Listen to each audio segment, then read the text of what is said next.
Hello and welcome to The Big Picture. How we access the internet and the various applications in future is now under question. The debate raging across the country now and being watched across the world keenly is on the issue of net neutrality. The Telecom Regulatory Authority of India has in the meanwhile come out with a consultation paper on the regulatory framework for what's known as over-the-top or OTT services. Even as this paper is being scrutinized and many questions raised in it is being looked into, the debate has become furious after some telecom companies like Airtel and Reliance and websites like Google and Facebook are said to be already violating the idea of net neutrality. Today we will discuss all the intricacies of this issue, which is said will have a long-standing impact on the way we use the internet, mobile and its various applications, and what will be the implications of it. To discuss this, I have with me TV Ramchandran, former Director, Cellular Operators Association of India, Ravi Vishweshwaraya, Sharda Prasad, Independent Telecom Consultant, Pavan Duggal, a lawyer specializing in IT laws, and Nikhil Pava, editor, MediaNama.com. Welcome to all of you. Mr. Ramchandran, is there a need for regulation? Please.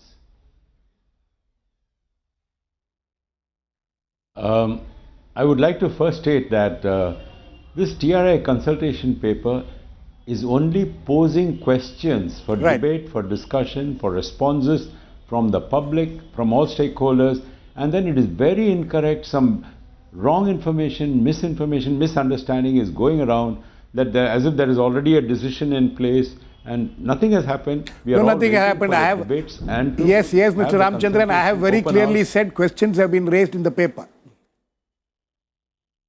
Yeah, but there are a lot of wrong issues also being talked about, that as if Airtel and some other companies have violated the norms already. There are no norms. There are no norms. And nobody has violated. In fact, first and foremost from ASSOCHAM, I would like to first state, I am currently the chairman of the ASSOCHAM National Telecoms Council, and we just finished a meeting also. We are all fully in favor of net neutrality, but it is being misrepresented in the public by certain vested interests.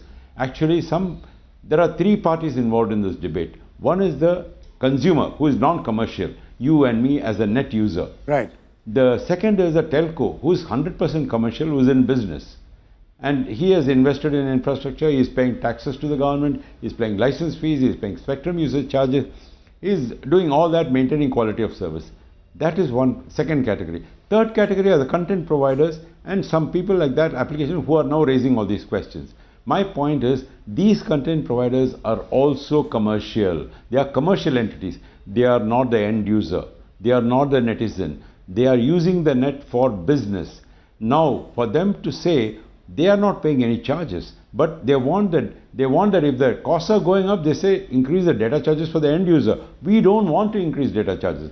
No charge has been increased. In fact, on the other hand, this platform which is being proposed by one operator is actually offering free service for those who come on that. The end user is benefiting, and that is being willingly bought in by some other content providers. So you're talking of the Airtel. In fact, the people of India who have very low purchasing power are actually, yes, Airtel. That's going to benefit the consumer. It's going to benefit competition. New entrants will find that very healthy for them to enter the market with very little cost and to take on the big players. So it's actually pro-competitive, and that's been found by even the FCC. The FCC, which is being quoted, people are misquoting. I read out today in our meeting, FCC has actually said this can be very consumer beneficial and it will be pro-competition. The way it is structured. So you don't think that a regulation, a lot of awareness and education. Mr. Ramchandran, so you don't think a regulation is necessary at this point of time? Yes. I'm not going to conclude because it will be disrespect to the authority. That is we are going to debate in the open house. Okay, this is part of the debate. This is part of that debate, Mr. Ramchandran. Yeah, part of the debate. Yes. Okay, I'll tell you. My personal opinion is there should be no regulation. It should be hands-off regulation, minimum oversight to ensure level playing field. What is important is all players must have level playing field. Then only you have healthy competition. But if one group of players don't pay taxes to the government, don't have security obligations, don't have any quality of service obligations, and the same services, messenger or voice or data, is being provided by another set of people who are subject to all that, then you have a clear violation of level playing field. Okay, I think you have made a point. I think you have made a point. I'm okay. I think you have made a point, Mr. Ramchandran. Nikhil, how will you react to this? Thank So you. Mr. Ramachandran has made several points, so Yes. I'll have to address them one by one. Firstly, when he says vested interest, I think that he's disrespecting the outrage from the public regarding this consultation paper. The people like me, people like your viewers who've gotten involved. You and are a contributed content time. provider, isn't it? I'm not a content provider. And that's what he's trying to, there are certain content providers who are creating. I am on a sabbatical from my publication, and I and 50 other volunteers from across this country have gotten together to create awareness about on the this sabbatical consultation is, paper. on sabbatical is different, but you are one of the content providers. I am a content whom he is provider. talking about. I am content provider, but this is not about me being a content Absolutely. provider. I'd like to make that very, very clear. Okay. I'm here as a volunteer from the Save the Internet .in campaign, and there are many of us there who have left what they're doing because they're worried about what is going on in this Okay, now consultation paper. can you answer some of the questions? I'm answering, but first, so I take great offense to being called a vested interest over here, firstly. Secondly, Mr. Ramachandran talked about about it being a commercial issue with some companies, internet companies essentially not making any payments to telecom operators. I think there is a factual issue which he's ignoring over here, which is that internet companies pay for bandwidth to their servers, and from they buy servers, or they lease out servers from internet service providers. It is consumers who are also paying to access these services. Right. Through this access pipe, which the government of India has licensed to telecom operators. Right. They don't own that property. Right. And therefore, through that access gateway, what we're asking for is that there should be no discrimination. Why should the content provider, or why should the telecom operator impact consumer choice by changing, by charging differently for different sites? Nikhil, one second. One second. Please allow me to finish. No, I'll allow you to finish. Because I think most of the people don't understand this. Okay, let me explain what net No, when you are neutrality is. saying that, why should they discriminate? What kind of discrimination are you talking about? So net neutrality means that the network must remain neutral, in which case it should not discriminate or decide between one side or another in terms of speed of access. So they should not slow down one side or speed up one side. Is that the concern? Is that the fear?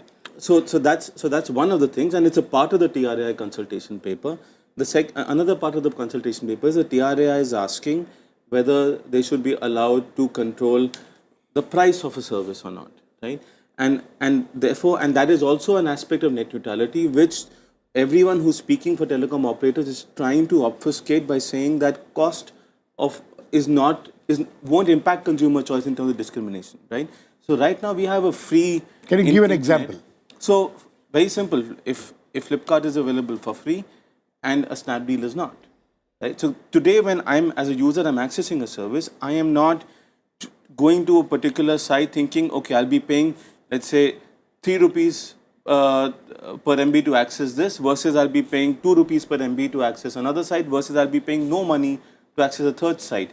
Everyone has a level playing field there. As far as the ordinary user is concerned. As far as the ordinary, so today as a user, I don't think about these things. Absolutely. I'm being forced to think about these things with this. And what something like an Airtel Zero does, or even Facebook's internet.org, is that it makes a small collection, or even if it's 1,000 sites, right, available for free. What about the rest of the web? Rest of the million sites. Million sites. So that ability to go and experience different services, that gets restricted. How does it? Dipender Goyal, the founder of Zomato, an Indian company which is now in 23 countries, he said a few days ago that he could not have been able to launch Zomato if his competition was on something like Airtel Zero. Even though he has the money to be on an Airtel Zero, he is speaking out against it, because we want all startups in this country to get the same opportunity. Another issue which I think everyone forgets about this TRAI consultation paper is that it is effectively bringing in licensing for internet companies into the picture. So they've asked, should we have a separate license for WhatsApp, Viber, Facebook, Ola, which are all communication apps. I think Facebook is also being seen as a social networking app. Or should we also have a license for all internet companies, which would include even a Zomato, it would include a Flipkart, it would include a Snapdeal. So should every internet company have to buy a license? What this licensing regime does, and indeed what the situation of allowing violation of net neutrality does, is that an internet company or a startup will have to go to either the government to ask for a license to be able to operate in India, or it will have to go to a telecom operator and say, can you make my service available on Airtel Zero or whatever? This is May I one rebut second. some Let of me. this? Let me. It's not fair. I mean, Mr. Ramchandran. Mr. very wrong Ramchandran. things are being said here. No, Mr. Ramchandran, I'll come. I started out. No, Mr. I started Ramchandran. out by saying misrepresentation. Same thing is happening. No, Mr. Ramchandran, How I'll is come that back. I'll come back to you. Let him finish. But Nikhil, just one Okay, small. okay, please. Sure. Thanks. One small clarification. What you're talking is about something like how we are using the TV connection which we get today from, say. Not at all. In fact, is it something like now Tata Sky and all others which are there on the DTH platform, they decide which channels will be there on their platform? Exactly. Is that something like that? Because they have a carriage fee involved and they choose. I mean, for so many years, I'm for such a long time, there are channels who've not been allowed onto specific DTH operators. Do you want the internet to be like that? And that's something which you and I and your users need to think about. Okay, I think you want the internet to be like TV. Okay. Mr. Ramchandran, do you want to come in very quickly before I go to others? Very quickly, sir. Yeah, I will. Absolutely. I am very quickly. There is absolutely nothing of that sort. This is all pure figment. Nothing of what sort? Nothing of what sort? The paper says it, Mr. Ramachandran. One second. The TRI paper says cost. See, just listen to me. I'm answering it. Yeah. Today, please. You're making unfair statements about TRA also. I don't want to get into that. I have not said anything about TRA. TRA. All sites are accessible to all except the legally impermissible one. What the government says no to, we don't allow. But everything else is accessible at the same standard data charge. Now, if that is the case, what is Mr. Ramchandran, if that is the case, what is the controversy about? Dialing. There is no controversy. They are creating a controversy which is obfuscating facts. Not at all. Toll-free dialing. You're getting toll-free service for marketing of certain products. This is exactly that. And you know what they are wanting to do is do something like ticketless travel on train. There is a train running which is legal and permissible, and there are legitimate passengers, customers waiting. But some people want to ride ticketless. That is what is happening. Okay. Ravi, the point raised by Mr. Ramchandran is that there has to be a level playing field. You think this level playing field can be established in the context in which we are in now? Well, it's difficult to establish a level playing field, but actually what I really want to say is that it is technologically impossible to build a datacom network which implements net neutrality. I say this as a datacom engineer who's designed networks for the last 30 years, that you cannot have a packet switch network which will treat every bit of data the same. So we can have all these discussions in TV studios, and TRA can pass whatever regulations, and they can put in 5 lakh things, but building such a network which treats every bit of data the same is impossible. No. And I don't think... No. As of now, you don't see that it's not there? No, it isn't. As of now, as we are using as ordinary users, yeah, it is not, you are saying that the net has never been equal. It is there in the internet architecture that every packet that you send actually has a priority on a list of 1 to 8. And this is done automatically, okay? Absolutely. There are 8 levels. I'll need to do it. Highest prioritization of 8 and 7 is given to data which controls the network for network monitoring. Who controls it? It's done automatically. It's there in the internet architecture. And if I have to explain packet switching, which is actually based on the nearest analogy is the post office. Okay, lower than network monitoring comes online gaming. Yeah.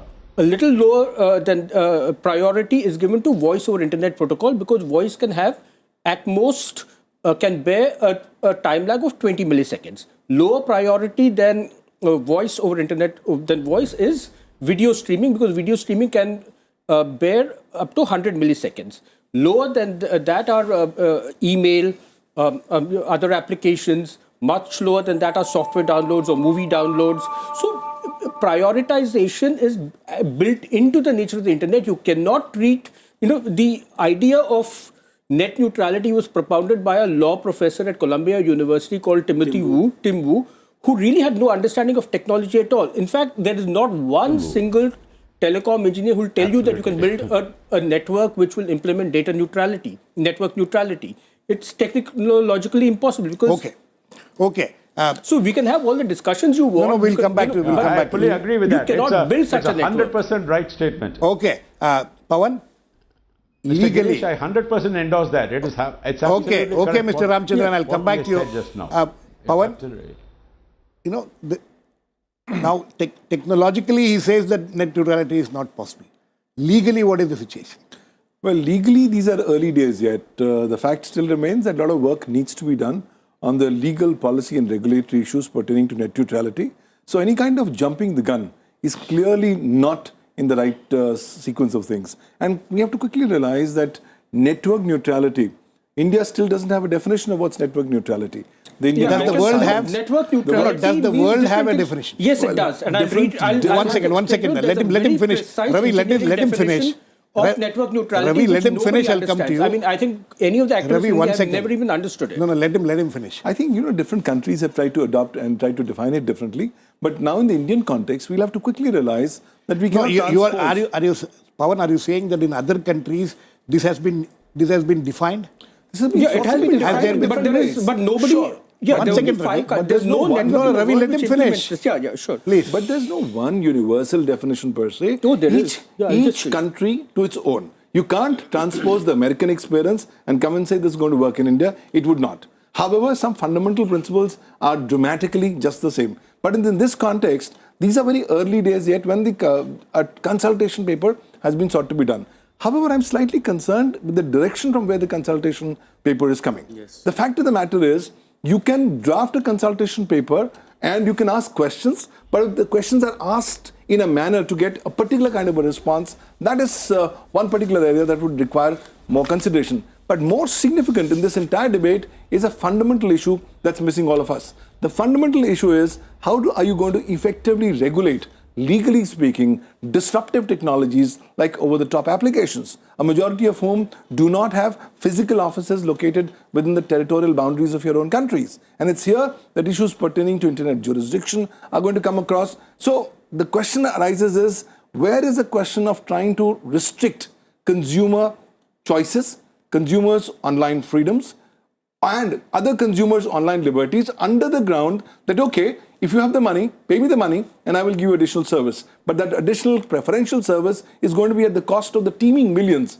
of Indians who are users of the mobile web, and none of them will be willing to pay more money than what is actually legally required from them. Okay. Mr. Ramchandran, one of the arguments which people like you are making, or what I have been reading, is about that we will have to pay for these things. These are things which have to be paid for at some point of time or other. India is still doesn't have the kind of internet penetration which other countries have. So you people, the cellular operators, the telecom operators have to invest a lot of money, much more money into this. So we need to charge for these kind of services. Is that the argument? And will that argument hold water? Yeah, you raised a very good point. I was going to come to that if time permitted it. See, actually, the definition of net neutrality which prevails in the West may not apply here, and that's what the regulator has to find out. What is most appropriate for our country, for our requirements? Because in this country, unlike there, even 40% of the population does not have basic voice connectivity. Only 60%. You may have 900 million subscribers, but only 600 million of them are unique subscribers. So actually you have a long way to go even provide basic voice connectivity. Data connectivity is only 20%. So what do you do? I mean, the standard definition of net neutrality will not be suitable because we are such a price sensitive market. People cannot have their charges increased. It can't support it, the market. So what we need to examine is what is appropriate for us, what is important for India. Should we ask for data tariffs to be increased just for a definition of net neutrality which prevails in the West, and thereby make the haves subsidized by the have-nots? I like to use a favorite example. It's like having the Prithviraj Kapoor resident who likes Netflix and YouTube and all that. His service is subsidized by the people in the semi-urban and rural areas who don't even have basic data connectivity, maybe only voice connectivity. So that is very wrong for India. So it is anti-consumer, anti-national telecom policy requirement. I think that's not the way to go forward. We need to architecture our own solution, and TRI consultation has to complete. We have to give the proper inputs for that and come up with a jointly with a good solution. I think that's what I would see, which is level playing field. We cannot have ticketless travel running in telecom. How is it ticketless travel? Nikhil, is it ticketless travel? I'm just tired of all of these analogies that keep coming. Mr. Ramchandran, let me get another side of it. Let me get another side of it. This ticketless is a false analogy, and I've already debunked it. So I don't know why it keeps coming up again. No. I'm asking Nikhil here. I'm asking Nikhil here. These people don't pay any taxes. No, Mr. Nikhil, they also no taxes, no taxes, but they also pay for. Had said a lot. Could we also get a chance? They also pay for the servers. Yes, Nikhil. They don't pay anything. They pay for servers. They pay for bandwidth. I'm running the site. I pay for servers. I pay for bandwidth. Who is not paying? It's just that telecom operators don't just want to do double dipping. They want to do triple dipping and basically get double revenue from people like us who are running businesses. Do you want startups in India to move to markets which are freer? Just because you want to make sure that you make more money as a telecom operator?